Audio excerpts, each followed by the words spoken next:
nouvelle vidéo YouTube. Donc aujourd'hui, je vais vous présenter la saga Les Moulins du Loup. Donc voilà. Donc en fait, la saga se passe sur plusieurs périodes. Donc l'histoire commence en 1897 et l'histoire se termine en 1940. Donc voilà. Donc, donc le premier tome, ça se passe en 1897. Et du coup, on suit l'histoire d'une jeune fille qui vit dans un moulin avec sa famille. Son père, il est papetier. Et, mais bon, ça va mal, quoi. Donc du coup le voisin, Frédéric Giraud, il lui propose un marché. Il sauve les affaires à lui, les affaires au père de Claire. Et, en échange de qu'il se marie avec elle, quoi.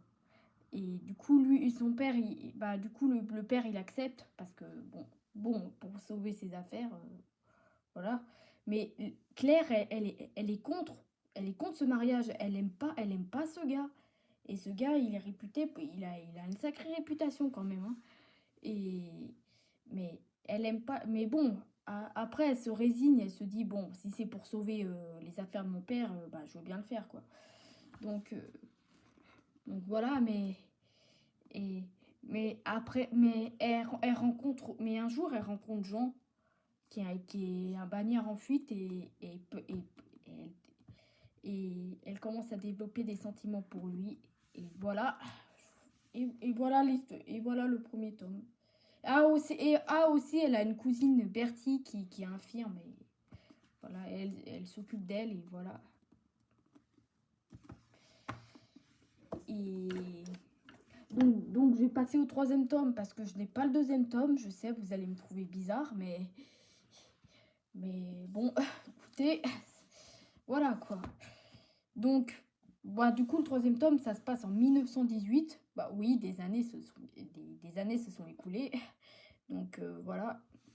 Du coup, on est à la fin de la guerre. Et bah,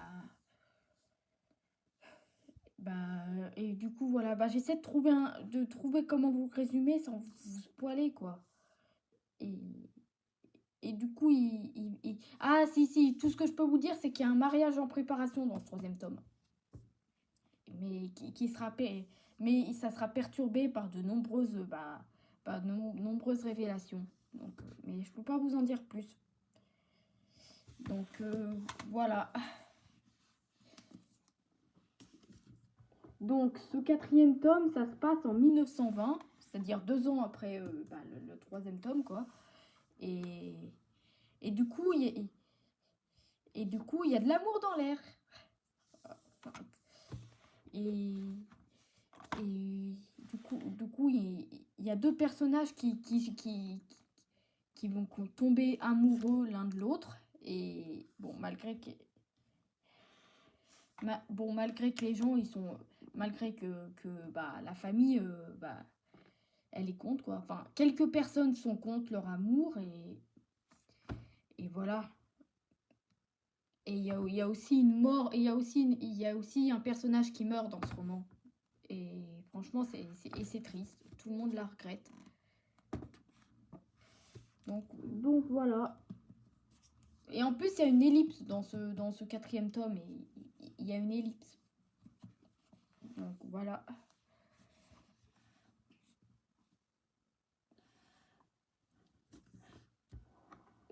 Donc dans ce cinquième tome, on est en 1925.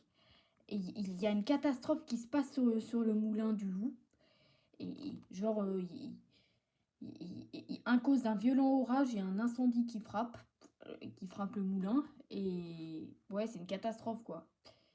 Et du coup,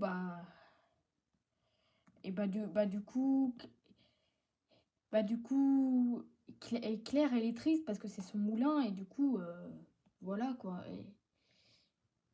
Et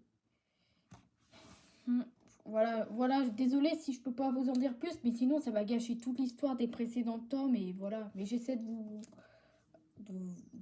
vous dire les éléments qui vont pas trop spoiler, quoi. Mais je dirais mon tome préféré, ça serait le sixième, enfin je crois. Mais si je dirais que c'est le sixième parce que c'est pendant la Seconde Guerre mondiale et enfin au début et franchement il y a vraiment de l'action. Oui bon dans les autres tomes je les ai bien aimés hein, mais bon mais vraiment bah, comme c'est au début de la Seconde Guerre mondiale, il y a l'histoire des Juifs, Claire elle recueille des Juifs et tout et du coup voilà qui sont et du coup, on a peur on a peur pour les personnages parce que on est en période au début de Seconde Guerre mondiale, il y a la méfiance tout le temps et du coup, on sait plus qui faire confiance.